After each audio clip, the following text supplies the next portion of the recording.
नमस्कार दोस्तों, आपका स्वागत है प्रशांत व्लॉग्स चैनल पर। आज हम आपको बुधवार की कहानी सुनाएंगे। एक गांव में एक सेठ रहा करता था। वह गणेश भगवान का परम भगत था। गणेश भगवान की भक्ति उसे पिता से विरासत में मिली थी। वह रोज प्रभु को भोग लगाता, आरती करता और उसके बाद ही वह कुछ खाया करता था। गणेश भगवान की उसके ऊपर विशेष कृपा थी। उसके घर में किसी भी चीज़ की कमी नहीं थी। केवल उसकी पत्नी को छोड़कर उसकी पत्नी को पूजा पाठ पसंद नहीं था। वह रोज़ सुबह सवेरे चिल्लाती और एक ही बात कहती कि क्या शोर मचा रखा है। रोज़ घंटियाँ और शंख बजाकर पूरा गांव इकट्ठा कर लो। सेठ उसे बहुत समझाता, पर वह कहाँ समझने वाली थी। एक दिन सेठ को किसी काम से बाहर जाना पड़ा।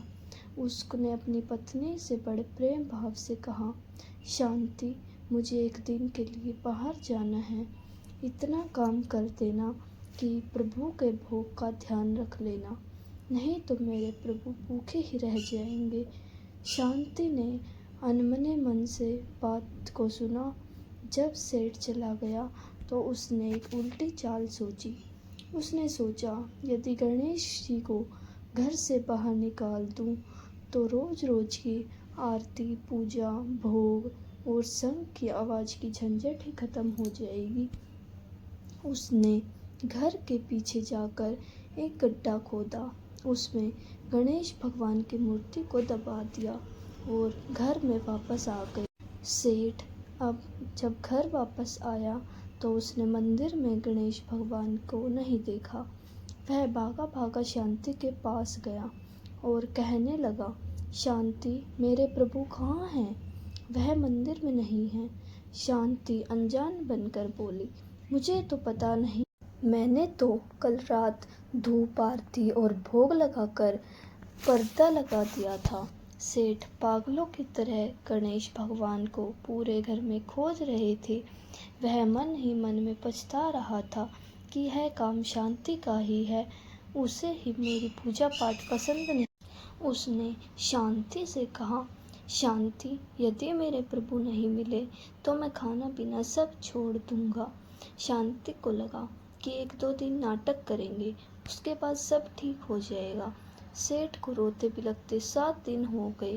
वह शांति से बोला कि शांति, मुझे पता है तुम्हें ही मेरी पूजा पाठ पसंद नहीं है।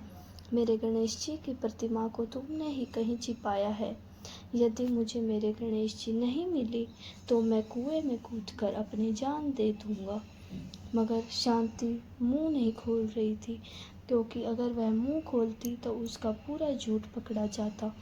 इसलिए वह बोली, आप मुझ पर शक कर रहे हो? मुझे सच में कुछ नहीं पता। मैं नई प्रतिमा लेकर आती हूँ। पर सेठ को वही प्रतिमा चाहिए थी। फिर वह कुएं में कूदने लगा। यह सब शोर सुनकर गांव के लोग इकट्ठा होने लगे। लोगों की आस्था भगवान देख रहे थे। वह भी अपने भक्त के पास जाने के लिए बेचैन थे। उधर सेठ कुएं की पाल पर चढ़ गया। शांति भागी भागी गई गणेश भगवान की प्रतिमा गड्ढे से निकालने के लिए। पर गड्ढे में गणेश भगवान की प्रतिमा थी ही नहीं, क्योंकि गणेश भगवान ने अपनी प्रतिमा स्वयं निकाल ली थी। गणेश भगवान बालक का रूप लेकर आए और अपनी प्रतिमा निकालकर सेठ के पास पहुँचे और बोले, काका, ये प्रतिमा आपकी है, आप इसे ही ढूंढ रहे हैं क्या? सेठ ने पीछे मुड़कर देखा तो एक सुंदर बालक के हाथ में उसके गणेश जी थे। वह पाल से नीचे उतरा, प्रभु को गले से लगाया और रोते रोते स्नान कराया, भगवान को मंदिर में स्थापित किया। वह बालक शांति की तरफ देखकर मुस्कुरा रहा था। शांति सोच में पड़ गई कि इस मूर्ति का पता इस बालक को कैसे चला। सेठ के साथ शांति घर के अंदर चली गई। सेठ ने रोते रोते बड़े भाव से गणेश भगवान को स्थापित किया, पूजा की और उस बालक को खूब धन्यवाद किया। बालक जो कि स्वयं भगवान थे, वह बोले, काका मुझे भोग नहीं लगाओगे? शंभू भागा भागा गया और भोग लेकर आया। जैसे ही भोग लेकर आया तो उसने देखा कि बालक वहां से जा चुका था और तेज प्रकाश गणेश भगवान की प्रतिमा से उदित हो रहा था। शांति को अपनी भूल का पश्चाताप होने लगा। वह समझ गई कि स्वयं गणेश भगवान अपनी प्रतिमा लेकर स्थापित होने आए थे, मुझे दर्शन देने आए थे। दोनों भाव विभोर हो गए।